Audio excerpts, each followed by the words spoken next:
Les smartphones, c'est bien, les téléphones, c'est bien, mais prenons le temps de lire un livre.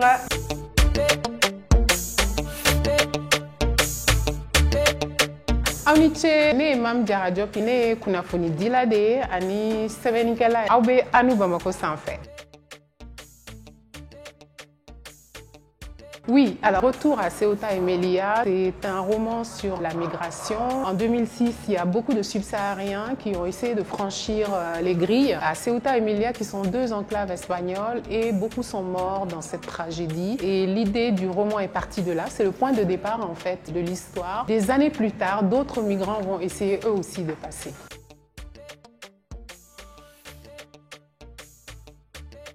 Effectivement, Djibril, c'est un jeune Sénégalais, mais il ressemble au jeune Malien qui veut partir, au jeune Camerounais, ou même à un jeune Tchadien qui a décidé un jour de quitter chez lui, de quitter sa condition misérable pour aller chercher mieux ailleurs. Qui peut leur en vouloir? Moi, ma démarche, c'est de suivre leur trajet depuis le point de départ, tous ceux qui vont traverser sur le chemin pour essayer d'y arriver.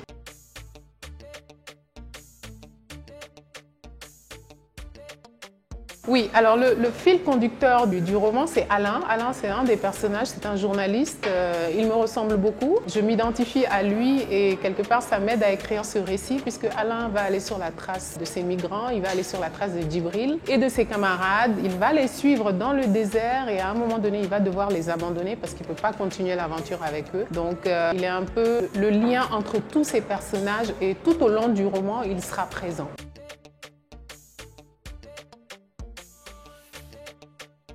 Oui, l'histoire commence au Sénégal. Tout à l'heure, j'ai parlé de la tragédie de 2006, mais le personnage de Djibril en particulier est inspiré d'un jeune Sénégalais qui, lui, avait décidé de prendre les pirogues. Vous savez qu'il y a des migrants qui montent dans les barques et essayent de joindre les îles Canaries. Et le personnage de Djibril est clairement inspiré de ce jeune homme qui s'appelle Alioune, qui est mort malheureusement dans cette pirogue avec 80 autres migrants. Et sa mère aujourd'hui se bat pour que les jeunes Sénégalais ne partent pas. Donc c'est vraiment le point de départ, mais on va très vite sortir du Sénégal pour se retrouver dans le désert, le Sahara, le Maroc et l'Algérie.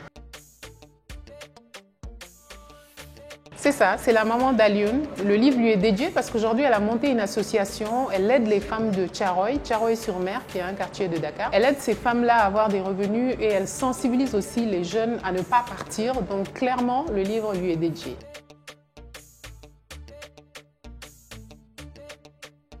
Exactement. J'ai décidé avec mon éditeur qu'une partie des livres qui vont être vendus ici au Mali, au Sénégal, puisqu'on ira à Dakar, à Abidjan, vont lui être donnés pour soutenir son association parce qu'aujourd'hui, c'est pas facile de sensibiliser les jeunes, de leur expliquer que oui, on peut partir, mais en réalité, on peut aussi construire quelque chose ici en Afrique.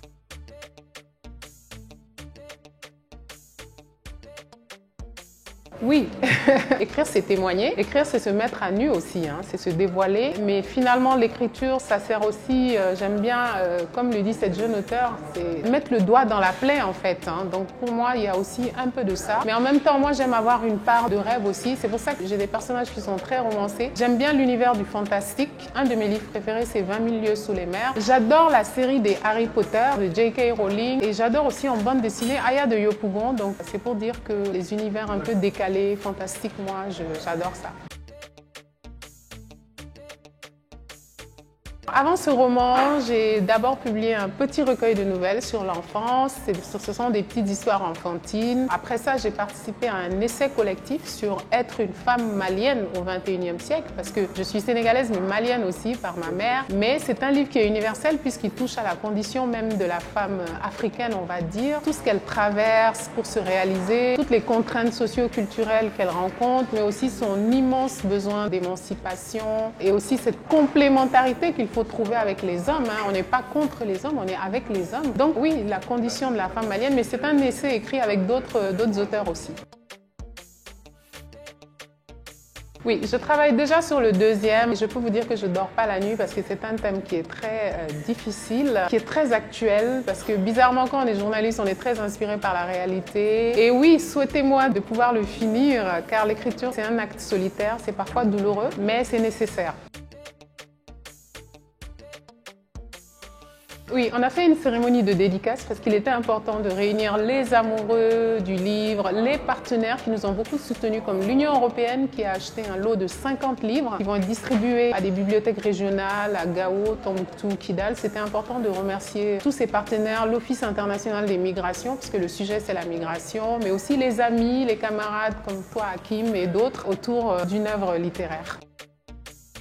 Mot de la fin, je vous invite à lire ce roman, Retour à Ceuta et Melilla. Ce n'est pas aussi sombre que ça peut paraître, parce qu'il y a quand même de l'espoir dedans. Et moi, je veux toujours qu'on sorte d'un livre avec beaucoup d'espoir. La réalité est trop difficile et puis surtout aussi appeler les jeunes, les enfants à s'intéresser à la lecture. Les smartphones, c'est bien, les téléphones, c'est bien, mais prenons le temps de lire un livre. Voilà, merci à nous, Bamako.